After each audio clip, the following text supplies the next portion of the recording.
My husband died and left me only one item in his will, a password, locked cell phone. My children laughed at me as they took over the $50 million company, the mansion, and all the luxury cars. Humiliated and alone, I tried everything to unlock it for months. On my 70th birthday, at the stroke of midnight, the phone unlocked itself and began to ring. A familiar voice cut through the silence of my small, empty apartment. "Happy birthday, my love. You finally made it to 70. Now the real game begins." What Arthur said next made me drop the phone. My hands were trembling so much that the device fell onto the threadbare carpet, but his voice kept coming from the speaker, revealing secrets that would change everything I thought I knew about my life, my marriage, and the true legacy he had built in the shadows. But to understand how I got to that moment, I have to go back 3 months. 3 months to the exact day of Arthur's funeral, when my perfect world crumbled like a sandcastle in the tide. Arthur died on a Tuesday afternoon. A massive heart attack in his office, surrounded by architectural blueprints and unsigned contracts. He was 68 years old, but he worked like he was 30. His secretary found him slumped over the walnut desk I had given him for our 20th anniversary. She called an ambulance, but it was too late. His heart had stopped beating 15 minutes before anyone opened that door. 15 minutes in which my husband died alone, without my hand holding his, without my voice telling him everything would be okay. That guilt ate at me more than the pain of his absence. The Brazilian mahogany casket was still open at the funeral home when Michael, my oldest son, already had his phone pressed to his ear, coordinating a meeting with the lawyers. He did not even wait for them to close the lid. Caroline was reviewing documents on her tablet, sitting in the front row, wearing that black silk dress that cost more than $5,000. Her dry eyes never once looked toward her father's body. Daniel, the youngest, at least pretended to be sad, but I knew him too well after 35 years. That boy never had an opinion of his own. He was always his sibling's shadow, nodding at whatever they decided. I was sitting alone in the second row. Alone. After 45 years of marriage, no one sat next to me. The floral wreaths filled the room with that sickly sweet smell that turned my stomach. White roses, lilies, gardenias. Arthur hated flowers. He said they were a waste of money for something that would be dead in 3 days. But there they were, hundreds of them, sent by business partners who never really knew him, who never saw him make coffee at 5 o'clock in the morning or stay up all night when the children had a fever. 45 years. And no one sat with me. Mr. Evans, the family lawyer, arrived just as the ceremony began. He was a tall, thin man with silver hair combed back and a leather briefcase that seemed to hold all the secrets of the universe. He leaned in to whisper something to Michael. I saw my son's eyes light up. That greedy glint I knew so well. The same glint he had as a boy when he found coins in the sofa. But this was not about coins. It was about an empire. The ceremony lasted 30 minutes exactly. The pastor spoke of an Arthur I barely recognized. A charitable, generous man, loved by all. Hollow words that floated in the funeral home's air conditioning. No one mentioned that Arthur spent 18 hours a day working. No one said he built his real estate empire from scratch, that he came to this country with $200 in his pocket and a dream bigger than the hunger he felt. No one spoke of the man who collapsed over construction plans because his heart could not take one more minute of pressure. No one spoke of the real man. When it was over, Michael was the first to leave. He did not even approach the casket for a final goodbye. The reading of the will was 2 days later. Mr. Evans summoned us to his 22nd floor office in a glass building in the financial district. The walls were a pale cream color, decorated with framed diplomas and photographs of Mr. Evans shaking hands with politicians and businessmen. The conference table was so polished I could see my reflection in it. I looked old, tired, small. Michael sat at the head of the table as if he already owned the place. Caroline was on his right, checking her phone. Daniel on his left, nervous, drumming his fingers on the wood. I was at the end, as far from the lawyer as possible, as if my presence were an uncomfortable detail no one wanted to face. Mr. Evans opened his briefcase and took out several documents. The sound of paper against paper filled the tense silence. He cleared his throat. He adjusted his glasses. and he began to read in that monotone voice lawyers use to dehumanize even the most painful decisions. I, Arthur Morgan, being of sound mind, declare this document as my last will and testament. Each word fell like a drop of acid on my chest. To my son Michael, I bequeath 40% of the shares of Morgan Properties, including all projects under development in California, Nevada, and Arizona. Michael smiled, a predatory smile that made me nauseous. To my daughter Caroline, I bequeath 30% of the shares, along with the main mansion in Beverly Hills and all its contents. Caroline simply nodded, as if confirming a bank transaction. To my son Daniel, I bequeath the remaining 20% of the shares, plus the classic car collection and the vacation property in Cabo. Daniel exhaled, relieved. 3 children, 90% of a $50 million empire divided among them. I waited. My hands were sweating in my lap.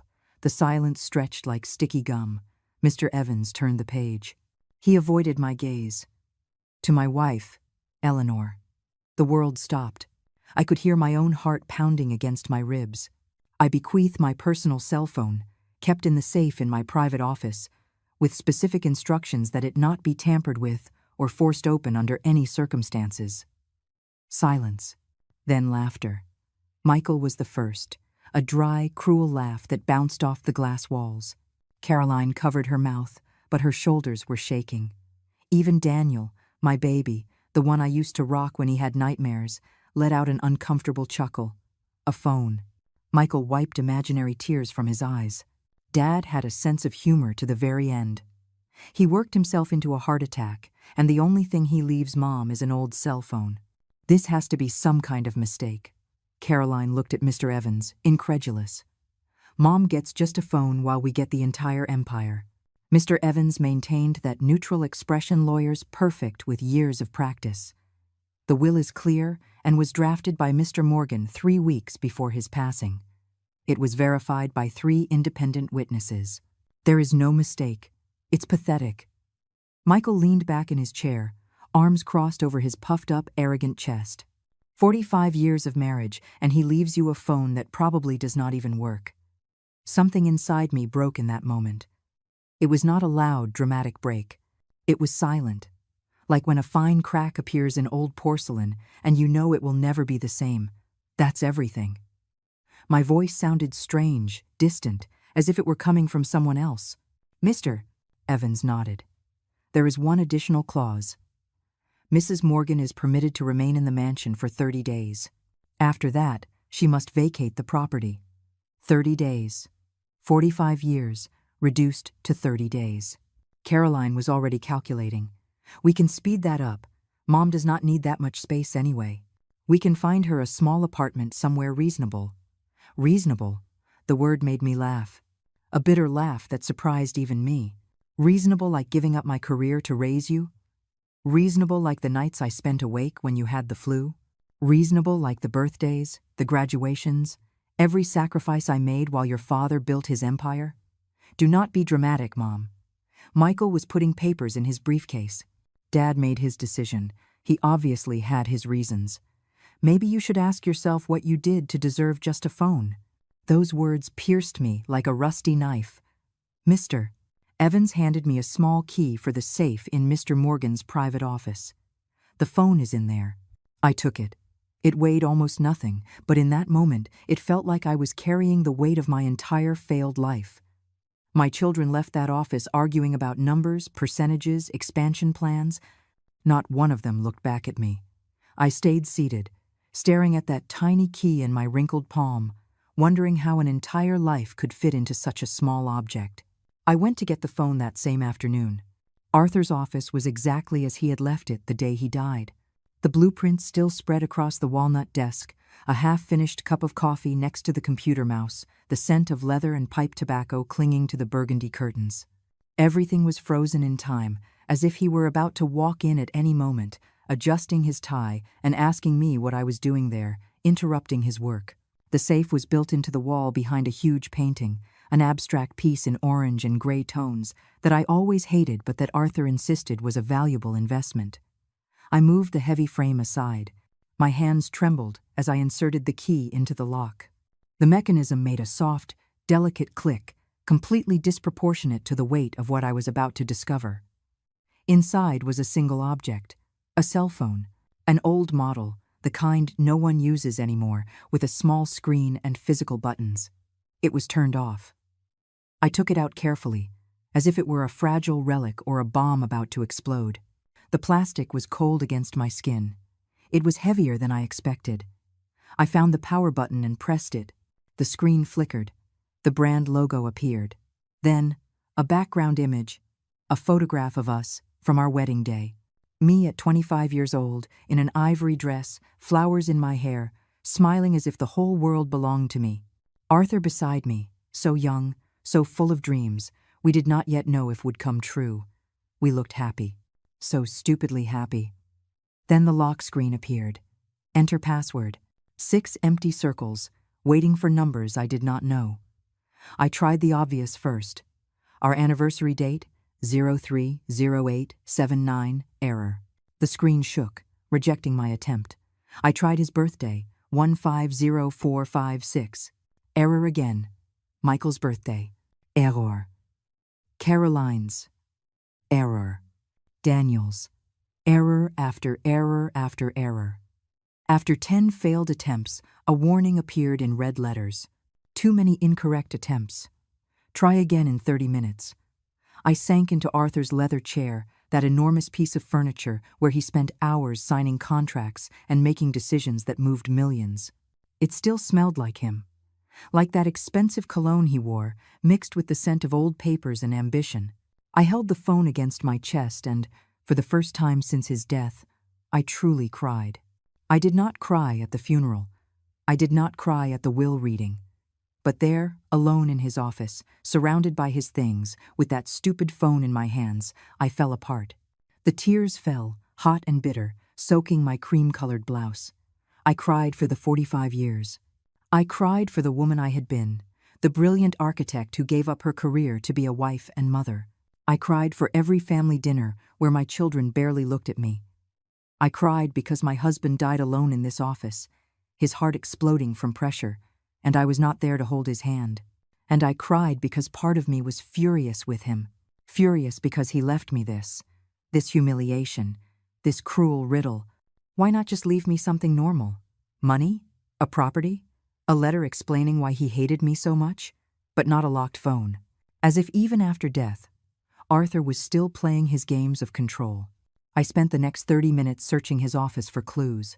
I checked every desk drawer. I found bank statements, construction contracts, old photographs of finished projects.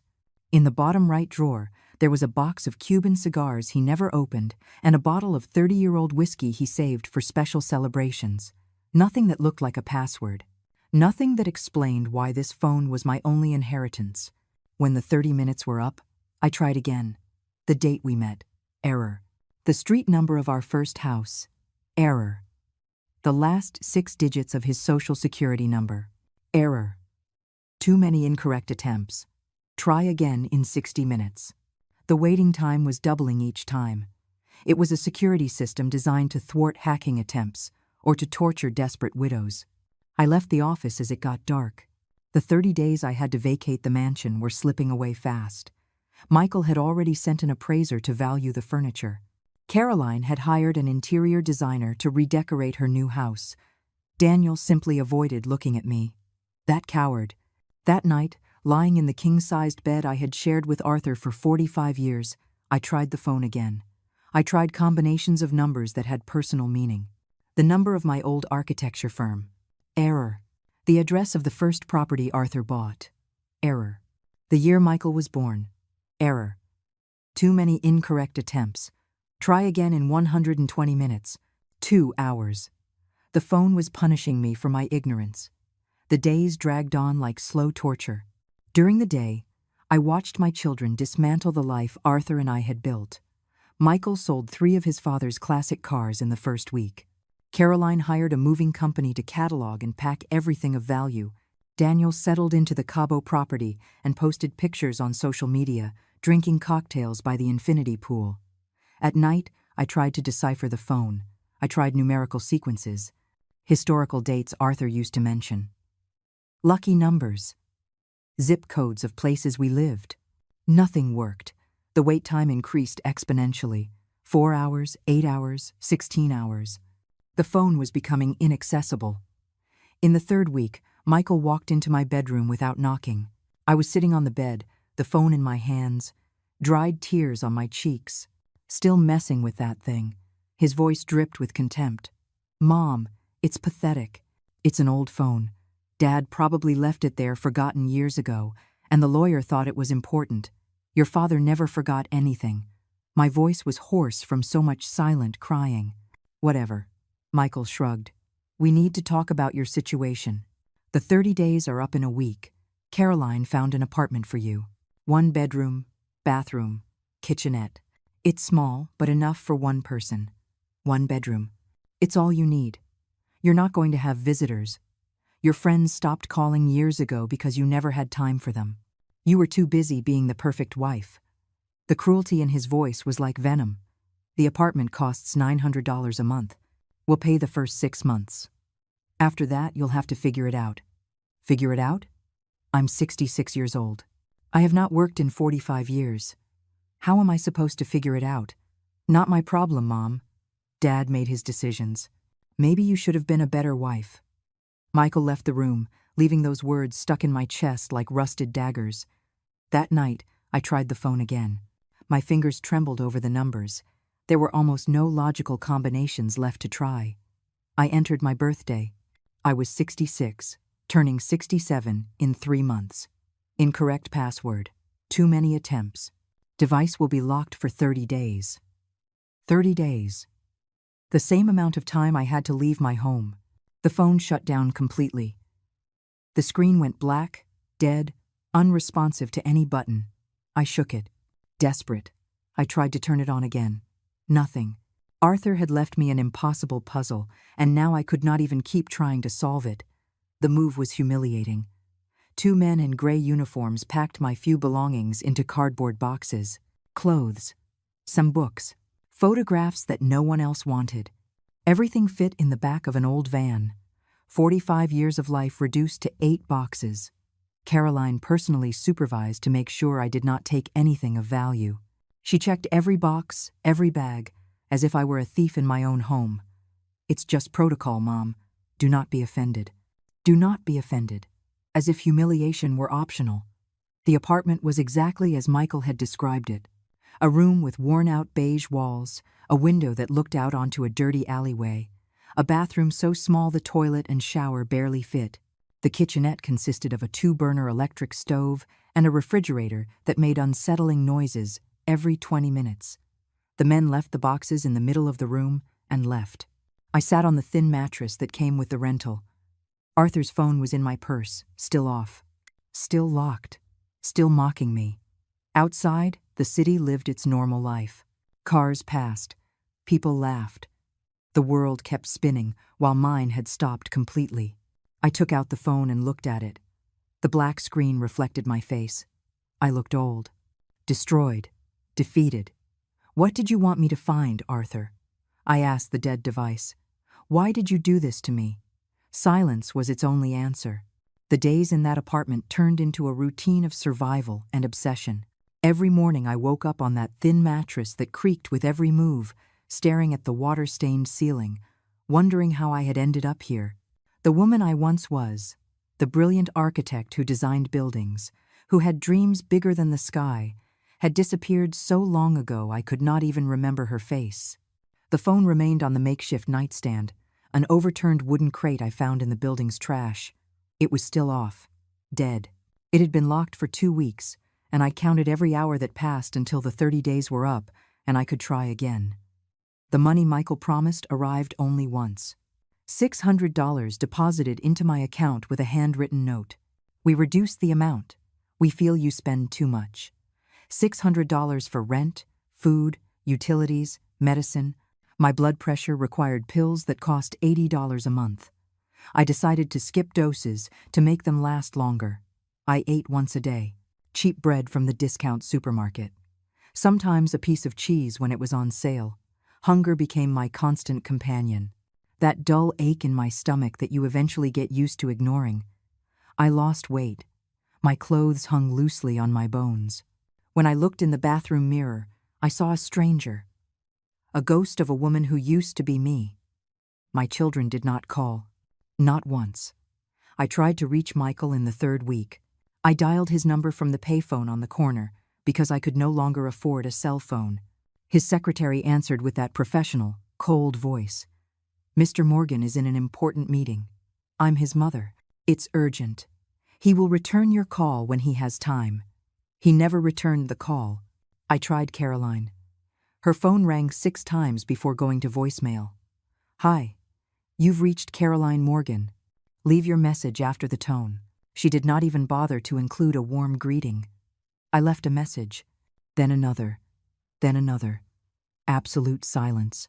Daniel was the only one who responded, but only with a text message. "Mom, I need space. What's happening is complicated for me too. Please understand." Space. He had a mansion in Cabo, and I had 200 square feet of desperation. The nights were worse. The building was full of noises that kept me awake. Couples fighting in the apartment above. Loud music from the hallway, constant sirens in the street. And me, lying in the dark, holding that dead phone against my chest as if it were the only thing connecting me to reality. I talked to it. To Arthur. To the phone. To both. Why did you hate me so much? What did I do to deserve this? I gave up everything for you. My career. My dreams. My friends. I became the wife you needed, the mother your children needed. I erased myself so all of you could shine. And this is what I get. The phone never answered, but I kept talking. I turned 67 in that apartment. No one remembered. Not a call. Not a text. Not a word. I spent the day sitting by the window, looking at the dirty alley, eating dry bread, counting the hours until the phone might unlock again. When the 30 days were finally over, my hands were trembling so much I could barely hold the device. I pressed the power button. The screen flickered. The logo appeared. Then the picture of our wedding. And finally, the lock screen. Enter password. 6 empty circles, waiting for me. This time I was more careful, more strategic. I had spent 30 days thinking, remembering, analyzing every significant moment of our life together. I had a list written in an old notebook, all the possible combinations I had not yet tried. I started with the date Arthur arrived in this country. Error. The number of his first rented apartment. Error. The date he opened his first bank account. Error. Every error was a stab. But I continued. I had to continue. Because if I gave up, then everything had been for nothing. My entire life had been for nothing. I tried the date Arthur proposed to me. We were in a cheap Italian restaurant. He did not have money for a ring yet, but he asked me anyway. I said yes, without hesitation. Error. I tried the day we bought our first house. A small property in a forgotten neighborhood, but it was ours. Error. Too many incorrect attempts. Try again in 30 minutes. 30 minutes that felt like 30 years. When I could try again, something in my strategy changed. I stopped thinking about happy dates. I started thinking about painful dates. Arthur was not a sentimental man. He was pragmatic. Tough. Built by suffering. I tried the date his father died. Arthur was 15. He never talked much about it, but I knew it had marked him deeply. Error. The date we lost our first business. We almost filed for bankruptcy. Arthur did not sleep for weeks. Error. The date his mother was deported. He could not do anything to stop it. He was 19 and felt completely powerless. Error. Too many incorrect attempts. Try again in 60 minutes. This was becoming an endless nightmare. Every failed attempt sank me deeper into despair. I started to wonder if Arthur had simply chosen a random password. Something meaningless. Just random numbers to torture me forever. But no, Arthur never did anything without a purpose. Every decision he made in his life had a calculated reason behind it. This phone was no different. There was an answer. I just had to find it. 2 more months passed. The money from Michael stopped coming completely. I called the office again. This time, not even the secretary answered. Just a machine with automated options that led me in an endless circle. I left desperate messages. Please. Nothing. I started selling my things. First, the clothes that no longer fit because of the weight loss. Then, the books, the framed photographs, everything that had any value, however minimal. A thrift store gave me a few dollars for each load. It was not enough. It was never enough. But it kept me alive one more day.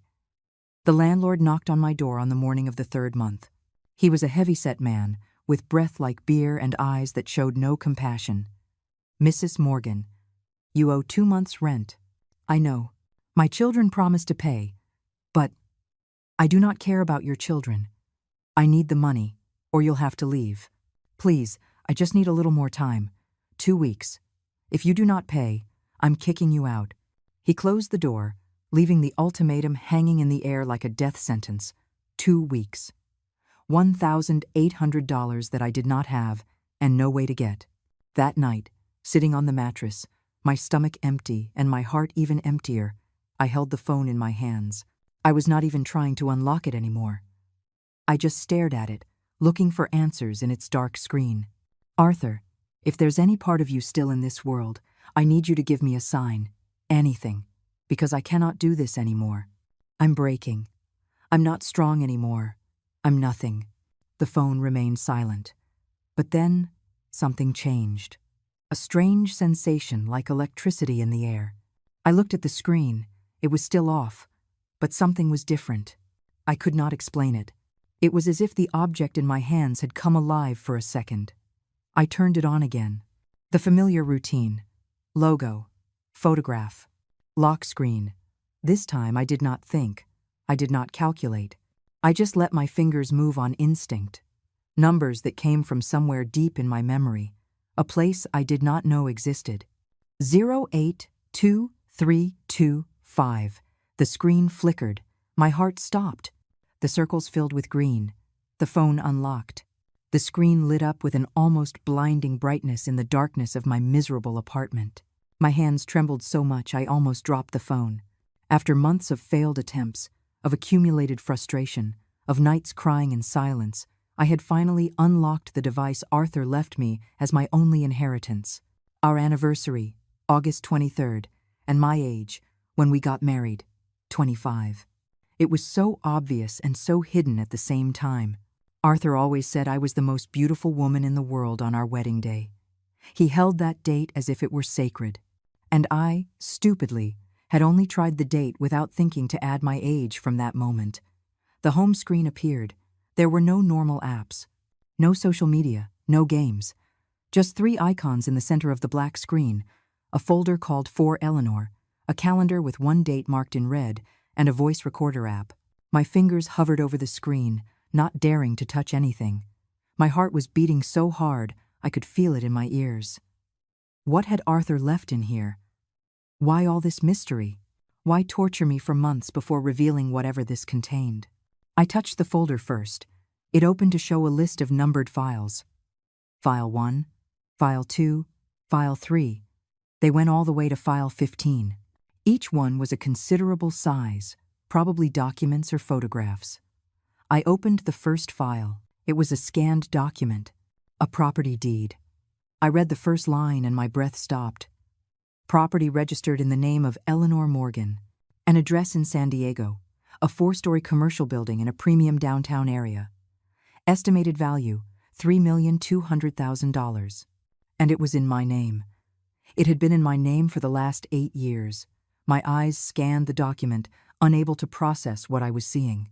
Arthur's signature was there, along with notary seals, dates, everything legitimate. This was not a joke or a mistake. It was real. I opened the second file with trembling fingers. Another property deed, this time an apartment complex in Portland. 24 rented units. In my name. Value, $2,800,000. The third file, an industrial warehouse in Las Vegas. $1,400,000. In my name. Fourth file. Fifth. Sixth. I kept opening documents like a woman possessed, properties all along the West Coast. Buildings, land, investments, all registered in my name, all with impeccable legal documentation, all worth millions. When I finished reviewing all 15 files, my hands were shaking so badly I had to drop the phone onto the mattress. The numbers danced in my head. I added them up mentally, though I could barely think straight.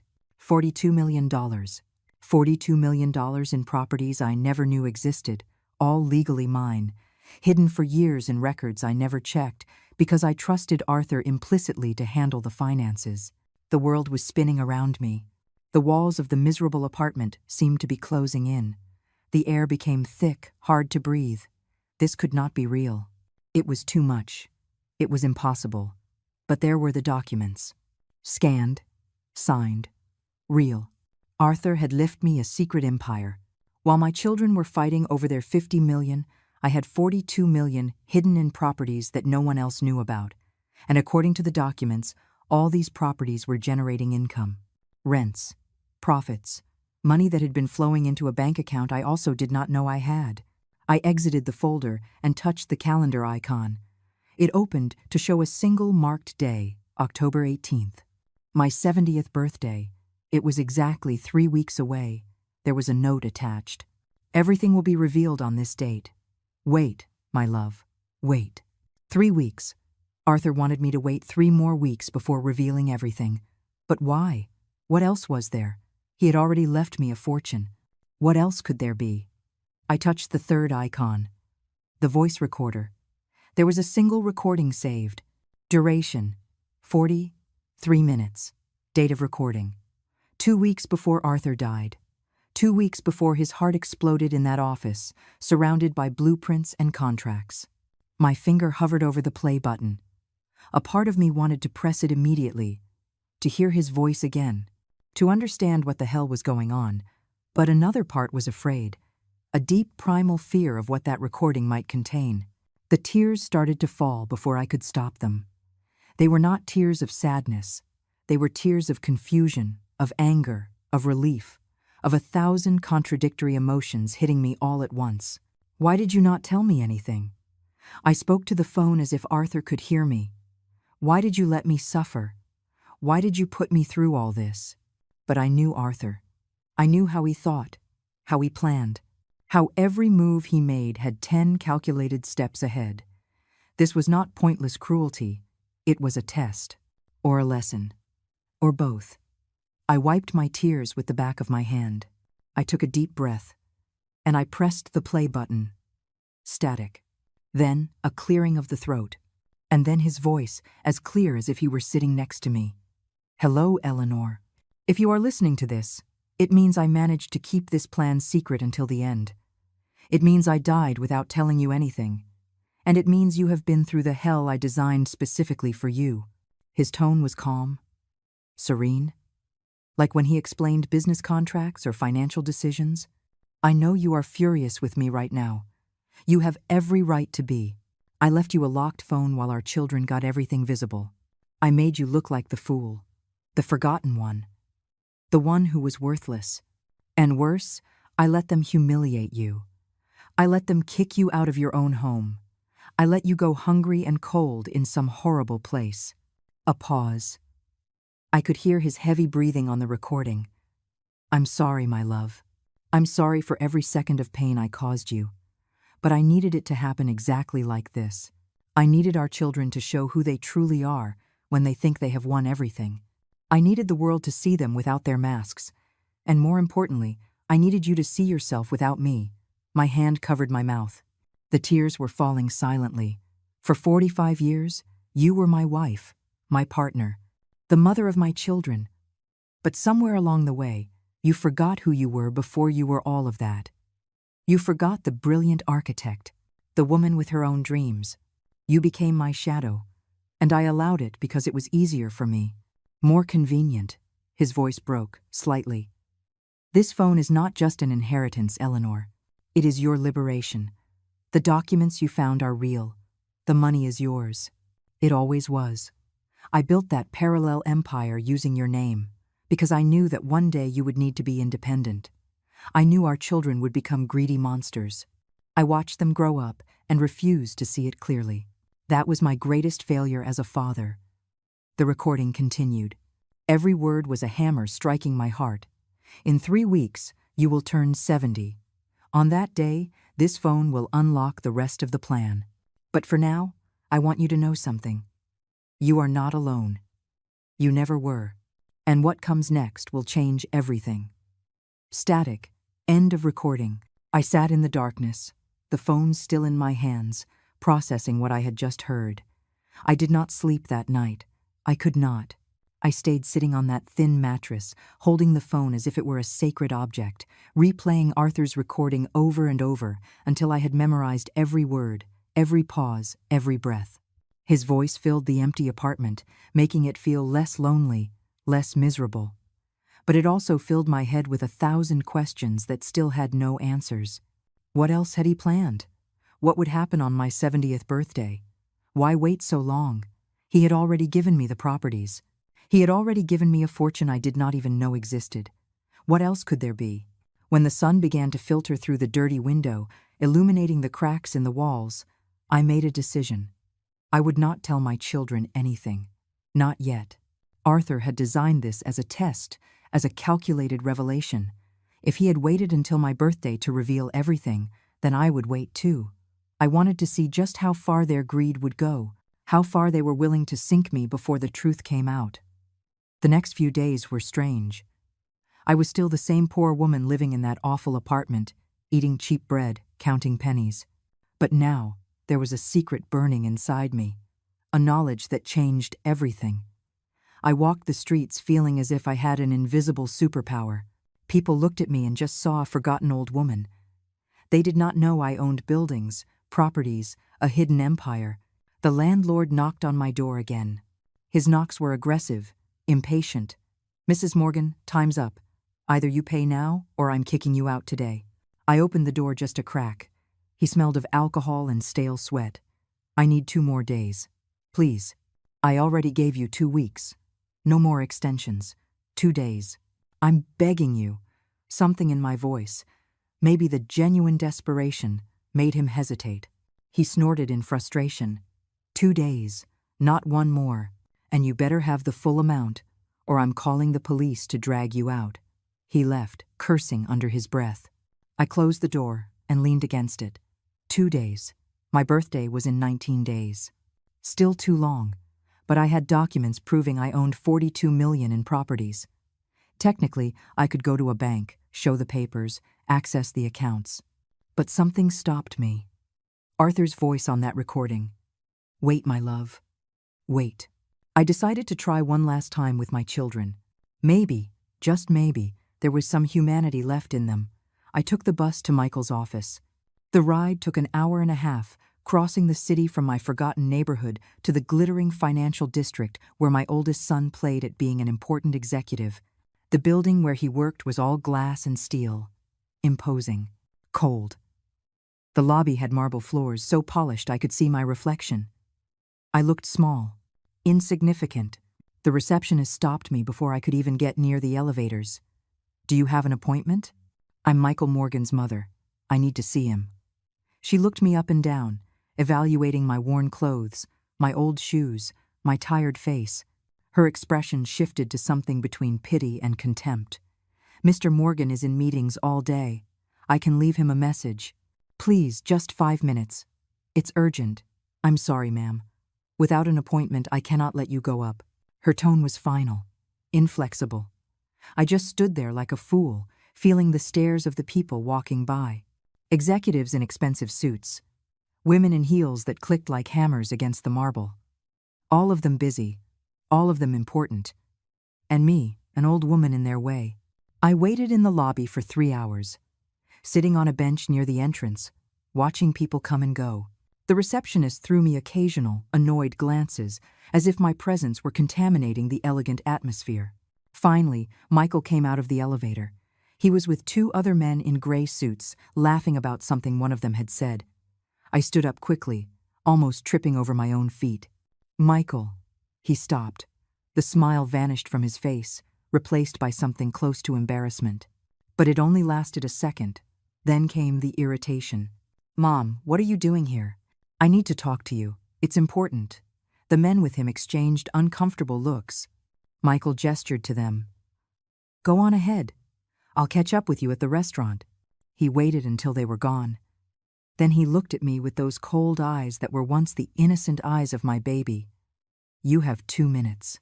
Talk. They're going to evict me from the apartment. I do not have money for the rent. I need help. We gave you money at the beginning. It was not enough. It's barely enough to eat. And you all stopped sending more, because we felt you needed to learn how to manage your money." His voice was condescending, as if talking to a foolish child. "Michael, I'm your mother.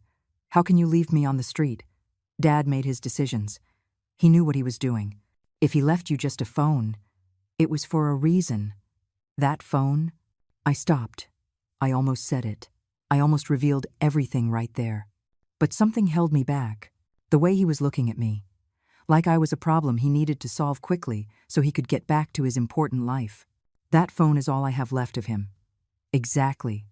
So keep it as a memento and move on. Get a job. I do not know, clean houses or something. You're 67 years old, not 100. You can still be useful."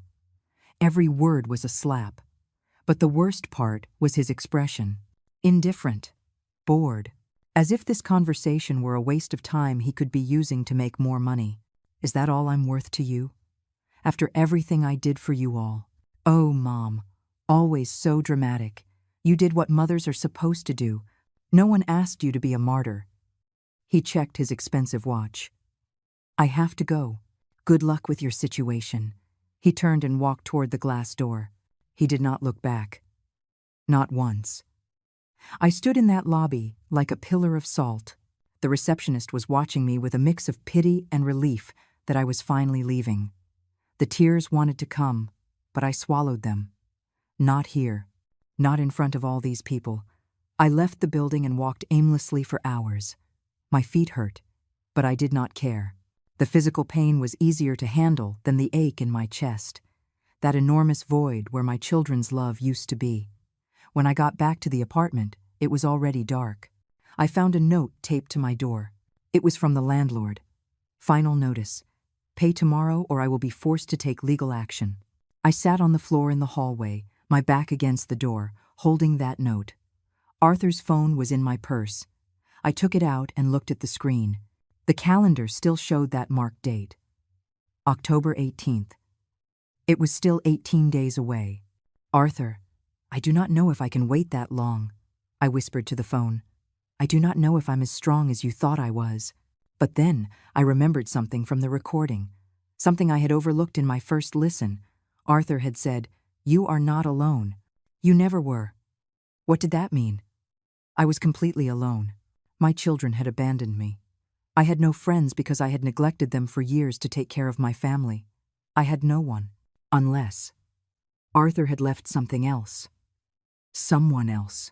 I went back into the apartment and opened the phone. I checked every icon, every folder, looking for something I had missed, and then I saw it. In the bottom corner of the screen, almost invisible, a contacts icon. I opened it. There was a single number saved, no name, just a number with a California area code. My finger hovered over the call button. Should I do it? Who was this person? Why had Arthur left only this contact? I took a deep breath. I pressed call. The phone rang 3 times. 4. 5. I thought no one would answer. But then, a man's voice, older, warm. "Hello, Eleanor. I've been waiting for your call." My voice got stuck in my throat. This man on the other end of the line knew my name. He had been waiting for me, but I had no idea who he was. Who? Who is this? I finally managed to articulate, my fingers gripping the phone so tightly my knuckles turned white. "My name is Antonio Garcia. I was Arthur's best friend for 40 years. I am also his personal attorney, different from Mr. Evans, who handled the family's corporate affairs." His voice was gentle, patient, as if he perfectly understood my confusion. "Arthur asked me to wait for your call. He told me it would come exactly when you needed it most. I do not understand any of this. I know, and I am deeply sorry for what you have been going through." Arthur told me the whole plan. At first I thought he was crazy, that it was too cruel to make you suffer like this. But he insisted. He said it was the only way for you to wake up. Wake up from what? From 45 years of being invisible, of being someone else's shadow, of forgetting who you were. Antonio paused. You found the property documents. Yes, I still cannot believe they're real. They are completely real and legal. Every one of those properties has been generating income for years. The money has been accumulating in a special account in your name. There is currently about $6,300,000 in cash available, in addition to the value of the properties. My legs gave out. I had to sit on the mattress before I fell. 6 millions. In cash. Available. While I was about to be kicked onto the street for not being able to pay $1,800. Why did Arthur not tell me anything? Why let me suffer like this? Because he knew you better than anyone, Eleanor. He knew that if he told you while he was alive, you would insist that money be used for the children, for the family, for anyone but yourself. You were always like that, always putting yourself last. He was right. Antonio was completely right. If Arthur had told me he had that secret empire, I would have insisted it be given to Michael, to Caroline, to Daniel. I never would have considered that I deserved something for myself. What am I supposed to do now? For now, nothing. Arthur was very specific about that. He wants you to wait until your birthday. Everything will be fully revealed then. There is more than what you have seen so far. More? What more could there be? I cannot tell you. Arthur made me swear not to interfere with his plan, but I can help you with your immediate situation. I understand you are about to be evicted. Tomorrow. If I do not pay tomorrow, they're kicking me out. That is not going to happen. I am transferring $10,000 to you tonight. Use it to pay the back rent and have something to live on until your birthday. The money is coming from your own account. It is not charity, it is yours. I do not know what to say. Do not say anything. Just hold on a little longer. It's only 17 days. Arthur was right about many things, but especially about you. You are stronger than you think. His voice softened. One more thing, Eleanor. Your children know nothing about this. Mr. Evans, the other lawyer, does not either. Arthur compartmentalized everything so no one could ruin the plan. When your birthday arrives, everyone is going to be in for a surprise. Especially my children. Especially them. I could hear a smile in his voice. Take care, Eleanor.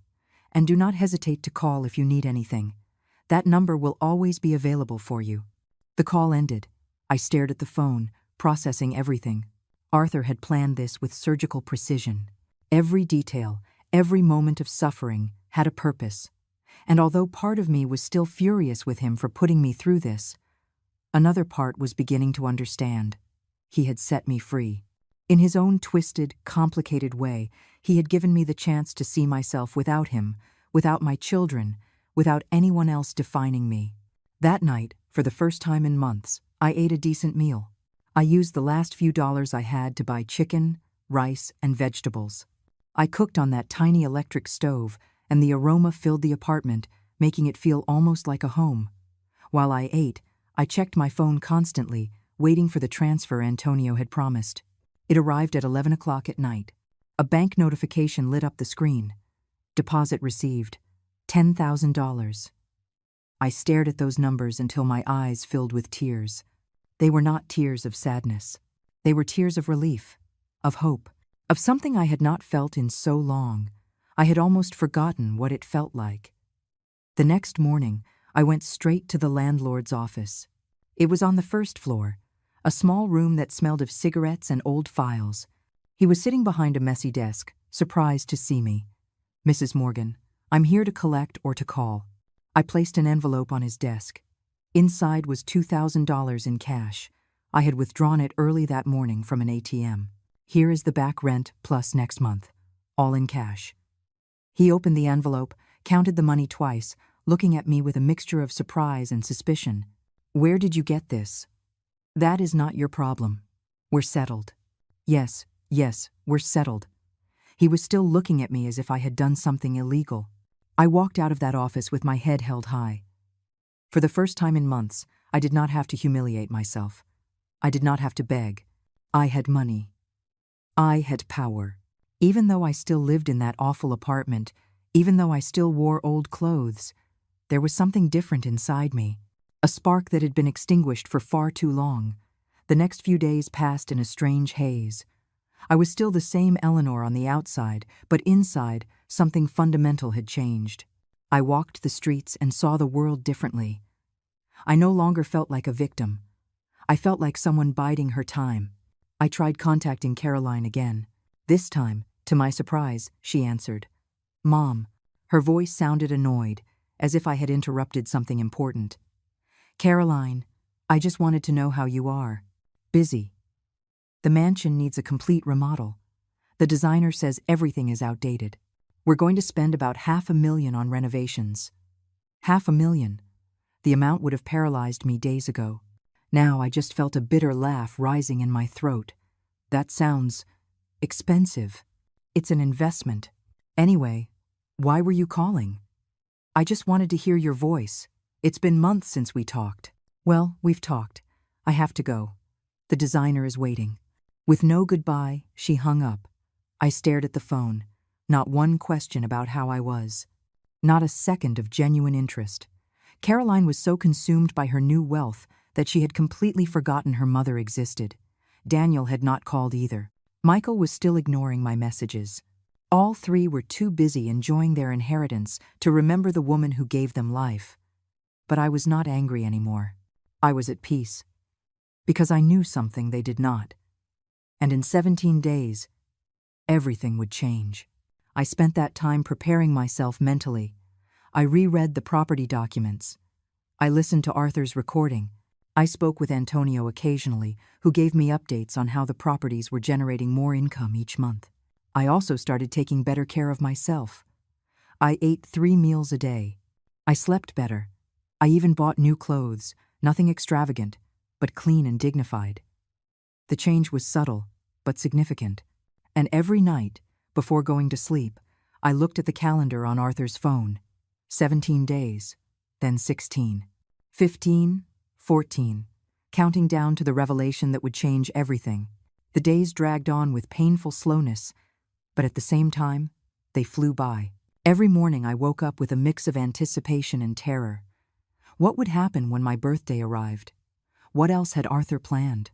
The uncertainty gnawed at me, but it also kept me alive in a way I had not experienced in decades. 10 days before my birthday, I received an unexpected call. It was not from Antonio. It was from Mr. Evans, the family's corporate lawyer. My heart sped up. Had he discovered something? Had Arthur's plan leaked? Mrs. Morgan, I need to see you. It's urgent. His voice sounded tense, almost nervous. About what? I would prefer to discuss it in person.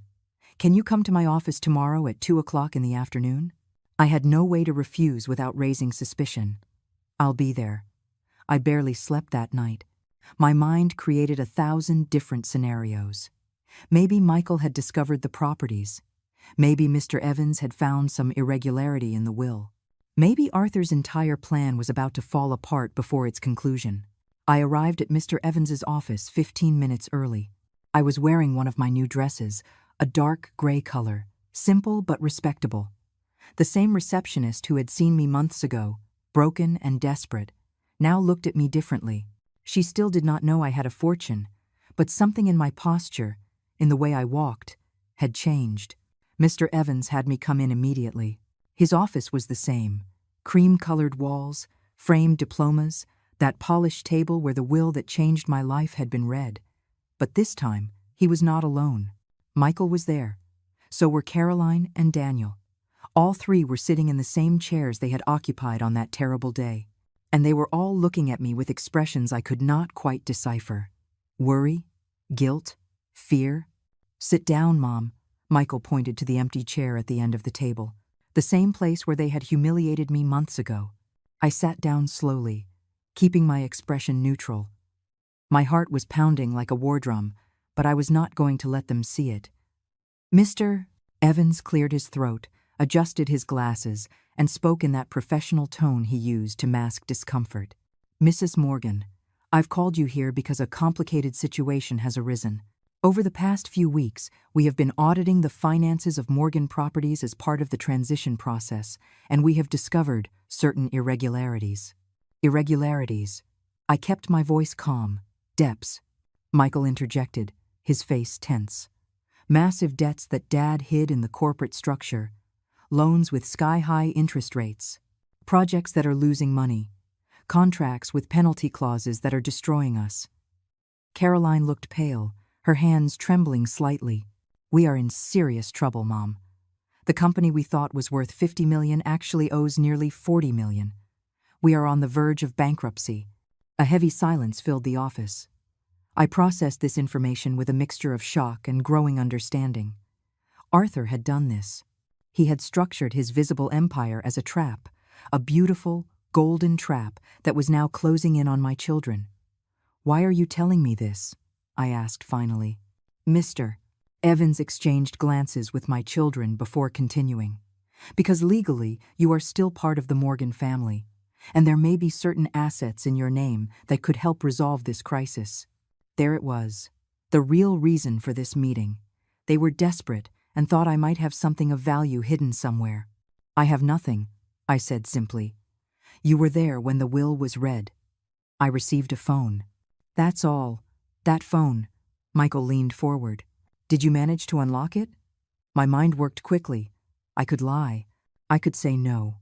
But something in me wanted to see how far they would go. I wanted to see if there was any spark of real humanity, or if this was all just financial panic disguised as family concern. Yes, I unlocked it. The three of them tensed visibly. Mr. Evans leaned forward, anxiously. And what was inside? Old photographs, voicemails, memories. It was not entirely a lie. Those things were there too. I just had not mentioned them. Nothing of monetary value. The disappointment on their faces was palpable. Michael leaned back in his chair, running his hands through his hair in frustration. This is a disaster. Dad left us a rotten empire. Why would he do something like that? Because he wanted to teach you a lesson, I thought. Because he wanted to show you that greed has consequences. Because you became exactly the kind of people he despised. But I did not say any of that. I just sat there, watching them fall apart. Caroline started to cry. Not delicate, pretty tears. Ugly, desperate tears from someone watching her perfect world collapse. I'm going to lose the mansion. The designer already spent $200,000 on renovations, and now I cannot pay him. He's going to sue me. Daniel looked sick, his skin a greenish hue. I sold 2 of the classic cars for way too little because I needed cash fast. Now I find out those cars were collateral for a loan. I'm in serious legal trouble. I observed all 3 of them. My children, the people I grew up loving, and I felt nothing. Not joy in their suffering, but not compassion either. Just a void where a mother's unconditional love used to be. I'm sorry for you, I said, and it was genuine. I was sorry. I was sorry they had reached this point. I was sorry Arthur had to teach them in this brutal way, but I do not know how I can help. Could you talk to Mr. Evans? Michael now sounded almost pleading. See if there's any way to reclaim a part of the inheritance. Something Dad might have overlooked. Anything. After 45 years of marriage, your father left me a phone. Do you really think he overlooked anything? I let the irony hang in the air. You received everything. I received nothing. Those were his decisions. But you were his wife. And you are his children, I interrupted. If he wanted to punish me with nothing, what makes you think he did not want to punish you with debts? The silence that followed was uncomfortable, tense. Mr. Evans coughed nervously. There is another option. The 3 of you could file for corporate bankruptcy. You would lose the company, the properties, everything. But you could start over. Start over? Caroline almost shouted. With what? We have nothing without Dad's money. None of us has ever really worked in our lives. And there it was, the naked, ugly truth. My children were parasites. Beautiful, educated, well-dressed, but parasites nonetheless. Arthur had given them everything, and they never learned to build anything for themselves. I stood up. If there is nothing else, I'd like to leave. Mom, wait. Daniel stood up too. For the first time in months, he was really looking at me. Not through me, but directly into my eyes. I'm sorry. For everything. For how we treated you. For kicking you out of the house. For everything. It was an apology. Finally. But it came late. It came only when they needed something. It was not genuine. It was convenient. It's okay, Daniel. I lied. It was not okay. Nothing was okay. I hope you find a solution. I left that office feeling strangely light. I had faced my children. I had seen their desperation. And I had not given in. I had not revealed anything. Arthur would be proud. On the bus back to my apartment, I looked out the window at the city passing by. Tall buildings, busy people, life happening in all directions. And me, sitting there with a secret that would change everything in 9 days. 9 days until my 70th birthday. 9 days until the truth came out. 9 days until Arthur had the last word. The last 9 days were a sweet agony. Every hour that passed brought me closer to the final revelation, but it also increased my anxiety. What else had Arthur planned? He had already given me a fortune. He had already exposed our children for who they really were. What else could there be? Antonio called 3 days before my birthday. His voice sounded different, more serious, more formal. Eleanor, I need you to come to my office on your birthday. At 9 o'clock in the morning, sharp. What's going to happen? Everything will be revealed then. Arthur left very specific instructions. I have also invited your children and Mr. Evans. Everyone needs to be present. My stomach twisted. Do they know what the meeting is for? They only know it's about pending matters of Arthur's estate. They have no idea what's really coming. He paused. Eleanor, prepare yourself. What is about to happen will change everything. Not just for you, but for everyone. The call ended, leaving me with more questions than answers. I spent those 3 days in a constant state of nervousness. I cleaned the apartment obsessively, even though it was already clean. I reread the property documents. I listened to Arthur's recording, searching for clues I might have missed. The night before my birthday, I could not sleep. I stayed awake, looking at the ceiling, listening to the building's nighttime sounds. Someone was arguing in the apartment above. A baby was crying down the hall. Life went on as normal for everyone but me. At 5 o'clock in the morning, I gave up and got up. I took a shower with water that alternated between lukewarm and ice-cold because the heater was unpredictable. I dressed carefully. I had bought a dark green suit with some of the money Antonio had given me. It was not luxurious, but it was elegant, appropriate. I looked in the mirror and almost did not recognize the woman looking back at me. She was no longer the destroyed widow from 3 months ago. There was something different in my eyes. Determination. Strength. Something that had been dormant for 45 years and was finally waking up. I arrived at Antonio's office at 8:40. The building was different from Mr. Evans's. Older, with exposed brick and wood-framed windows. Antonio's office was on the 3rd floor. An older secretary greeted me with a genuine smile. Mrs. Morgan, Mr. Garcia is waiting for you. She led me down a hallway with wooden floors that creaked under our steps. Antonio's office was cozy, filled with books, with a dark mahogany desk and worn leather armchairs that looked like they had been there for decades. Antonio stood up when I entered. He was a man in his 70s, with completely white hair, kind eyes behind gold-rimmed glasses, and a smile that radiated warmth. Eleanor. He took my hands gently. Happy birthday. Thank you. My voice came out shaky. Sit down. The others will be here soon. But before they arrive, I want to give you something. He took a thick envelope from his desk and handed it to me. It was sealed with red wax, an old-fashioned detail that was very much like Arthur. What is this? A letter. Arthur wrote it for you to read today, before the meeting.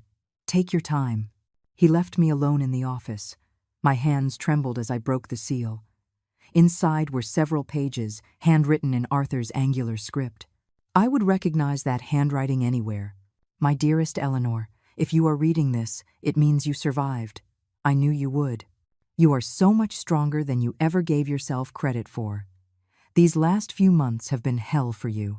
I designed it that way, not because I hated you, but because I loved you too much to let you live the rest of your life as my shadow. You needed to break completely so you could rebuild yourself. Our children became monsters. That is my fault. I gave them too much. I taught them that money was power, but I never taught them compassion, humility, or hard work. When I saw what they had become, I knew I had to do something drastic. The empire they inherited is real, but it is structured to teach them a lesson. All those debts, all those problems, are consequences of decisions I made intentionally. I wanted them to feel pressure. I wanted them to understand that money without wisdom is a curse. But you, my love, you deserve something different. That parallel empire I built in your name is completely yours. 42 million in properties, plus the 6 million in cash that has accumulated. But that is not all. There is a third part of my estate that no one knows about. Not even Antonio, until 2 weeks ago. For the last 15 years, I have been investing in tech companies, international real estate, and investment funds under a shell corporation registered in Delaware. That corporation is worth approximately $68 million, and it is entirely in your name. Adding it all up, you are the owner of more than $116 million. You are one of the wealthiest women in California, and no one knows it. Today, in this meeting, Antonio will reveal all of this in front of our children. They will see your true power. They will see that the man they thought had forgotten you, in reality, gave you everything. But here is the most important part, Eleanor. That money is not for you to become like them. It is for you to rebuild your life on your own terms. Travel.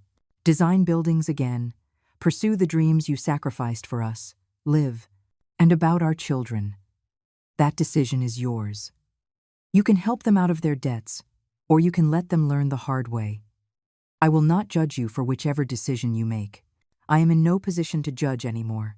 I just want you to know that every decision I made, every moment of pain I caused you, was because I believed in you. In the woman you were before you met me. In the woman you can still be. Happy 70th birthday, my love. May these be the first of many more to come. Yours always, Arthur. The tears fell onto the paper, smudging the ink. But they were not tears of sadness. They were tears of release, of understanding, of forgiveness. Arthur had given me everything. Not just money. He had given me the chance to rediscover myself, to be strong, to be me again. The door opened. Antonio peeked his head in. They've arrived. Are you ready? I wiped my tears. I took a deep breath. I stood up, straightening my back, lifting my chin. I'm ready. We entered the conference room. Michael, Caroline, and Daniel were already there, sitting on one side of the table. Mr. Evans was with them, his expression confused. None of them understood why they were there. When they saw me walk in, their expressions were of shock. I was no longer the broken woman they had seen days ago in Mr. Evans's office. There was something different about me. Power, presence, control. I sat on the other side of the table, directly across from them. Antonio placed himself at the head, opening his briefcase and taking out documents. Good morning, everyone. Thank you for coming. Today is Mrs. Eleanor Morgan's 70th birthday, and as per the specific instructions left by Arthur Morgan, the full truth about his estate will be revealed today. Michael leaned forward, impatient. Is there more money? Something that can help us with the debts? Antonio looked at him with an expression that could have been pity, or amusement, or both. Oh yes, Michael. There is much more money, but it is not for you. And then, the revelation that would change everything began. Antonio placed the documents on the table with deliberate, ceremonial movements. Each paper that landed sounded like a final judgment. My children watched with a mixture of confusion and desperate hope. Mr. Evans looked uncomfortable, as if he knew something important was about to explode, and he had no control over it. For the last 15 years, Arthur Morgan built a second empire, a parallel empire that no one in this room, except for me and now Eleanor, knew about. Antonio pushed the first document toward the center of the table. $42 million in real estate properties registered completely in the name of Eleanor Morgan. The silence was absolute. I could hear the clock ticking on the wall, the distant hum of the air conditioning, my own heart pounding like a war drum. Michael was the first to react. That's impossible. Dad would have told us. He would have included us in. He did not want to include you, Antonio interrupted coldly. In fact, he specifically excluded you. Here are the property records. Every building, every parcel of land, every investment, all in his wife's name. Caroline picked up one of the documents with trembling hands. Her eyes scanned the pages. Every line, every number. The color drained from her face with every passing second. This cannot be legal. Dad was not mentally well. He was under stress. Arthur Morgan was evaluated by 3 independent psychiatrists 1 month before his death. Antonio placed more papers down. All of them certified that he was in full command of his mental faculties. Every decision he made was deliberate, calculated, and completely legal. Daniel was staring at the table, his face buried in his hands. He did not even try to read the documents. I think in that moment, he understood before his siblings what had really happened. Their father had tested them, and they had all failed. But that is not all, Antonio continued, savoring every word. It was not cruelty, it was justice. Arthur also established a shell corporation 15 years ago. Investments in technology, international real estate, venture capital funds. That corporation is worth approximately $68 million. He pushed another set of documents forward, also registered completely in the name of Eleanor Morgan. Michael shot to his feet, his chair falling backward with a crash. This is bullshit. Dad cannot do this. We're his children, and she is his wife of 45 years. Antonio's voice was steel. The woman who sacrificed her career, her dreams, everything, so that you 3 could have the life you had. The woman you kicked out of her own home. The woman you let starve in a miserable apartment while you spent millions on unnecessary luxuries. Every word was a slap. Michael just stood there, shaking with rage and helplessness. Caroline was crying silently, her makeup running down her cheeks. Daniel was still, head in his hands, defeated. Mr. Evans finally spoke, his voice barely a whisper. What is the total estate? Adding the properties, the accumulated cash, and the shell corporation, Eleanor Morgan is the owner of approximately $116 million. Antonio leaned back in his chair. More than double what you 3 inherited. And unlike your estate, hers does not have a single dollar of debt. The silence that followed was devastating. All the arrogance, all the superiority, all the contempt my children had shown for months instantly evaporated. They looked at me as if seeing me for the first time. I was no longer the useless old woman. I was the wealthiest person in the room. Mom. Caroline tried to speak through her sobs. We did not know. If we had known. You would have been different, I interrupted. My voice was calm, but firm. You would have treated me with respect if you knew I had money? You would have loved me only because it was convenient? No one answered. Because we all knew the answer. I stood up slowly. For the first time in this meeting, all eyes were on me. But now it was not out of pity or contempt. It was out of respect, out of fear, out of the understanding that the balance of power had completely shifted. For 45 years, I became what you needed. The perfect wife, the sacrificial mother, the one who always put everyone else first. I walked around the table, my steps echoing in the room. And when your father died, you discarded me like trash. You humiliated me. You left me alone. You taught me that the love I gave you for your entire lives meant nothing. Michael opened his mouth to speak, but I stopped him with a look. Arthur gave me this fortune. But more importantly, he gave me the chance to see you without a mother's illusions. I saw you exactly as you are, greedy, cruel, selfish. I paused, and now I have a decision to make. The 3 of them tensed. They knew what was coming. The question that had been floating in the air since Antonio started revealing everything. You are in massive debt, on the verge of bankruptcy, and I have more than enough money to save you. Hope glittered in their eyes, pathetic, desperate, but I am not going to. The blow was visible. Caroline let out a whimper. Daniel shut his eyes tightly. Michael's hands clenched into fists until his knuckles turned white. Not because I am vengeful, but because your father was right. You need to learn this lesson, the hard way.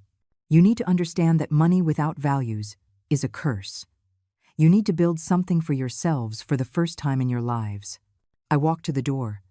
Then I stopped and turned one last time. If someday, not tomorrow or next month, but someday, in the future, when you have learned humility, when you understand the value of hard work and compassion, if at that moment you come to me as children who truly love their mother and not as beggars looking for money, then maybe, just maybe, we can rebuild what was broken. I walked out of that conference room with my head held high. Behind me I heard sobs, muffled shouts, the sound of a world collapsing, but I kept walking. Because for the first time in 70 years, I was walking toward my own future, not someone else's. Antonio caught up with me in the hallway. He was smiling. Arthur would be proud. I know. And I did. I could feel it, as if his spirit were there, watching, finally at peace. 3 months later, I was standing in front of a new building in the center of the city. My building. Not as an investment, but as my new architecture studio. Eleanor Designs, the sign on the entrance read. Small, modest, but mine. I had hired 3 talented young architects. I paid them well. I taught them everything I knew. And for the first time in decades, I was creating again, designing, building, living. My children had not called. I heard from Antonio that they had filed for corporate bankruptcy. Michael was working at a real estate firm as a regular agent. Carolyn had sold the mansion and was living in a normal apartment. Daniel had gone back to college to finish a degree he abandoned years ago. Maybe one day they would come to me, maybe not. But I was at peace with both possibilities. Because I finally understood what Arthur had been trying to teach me. The greater the humiliation, the greater the preparation. What seemed like the end was only the beginning of who I really was. It took me 70 years to find myself, but it was worth every second of pain. I looked at the phone Arthur had left me, now kept on my desk like a relic. I smiled. Thank you, my love, for believing in me when I did not believe in myself, for giving me wings when I thought I only deserved chains, for reminding me that it is never too late to start over. Outside, the city shined with infinite possibilities, and I, Eleanor Morgan, was finally ready to live them all.